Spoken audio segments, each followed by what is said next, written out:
Hello everyone, in this video we're going to be showing you how to withdraw money from Bitget. So the first thing to do is to get the alphanumeric crypto address from another exchange such as Binance, where we can easily have it from our Binance to our bank account. So of course, if that's your goal to get from Bitget to your bank account, you could do that. So we're going to go over to Binance. We're going to select USDT, and then we're going to have the option to deposit or withdraw. So we're going to select deposit.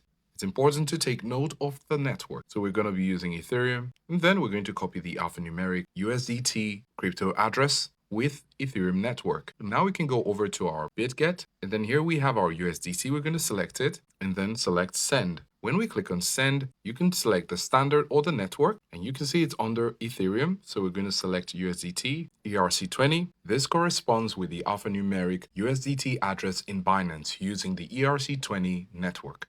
If you're not sure, you need to go ahead and check again in Binance. And then here you're going to paste the address which you copied from Binance, which is the destination you would like to withdraw to. And then you're going to put in the amount, take note of the gas fee, and then confirm your transaction. So this is one way to withdraw from Bitget into another exchange, or from Bitget into another exchange in order to have it in your bank account. When this is done, you're going to go over to Binance, which you send your crypto coins to. And then if you want to have it in your bank account, you could sell it using P2P. So this is how to withdraw money from Bitget.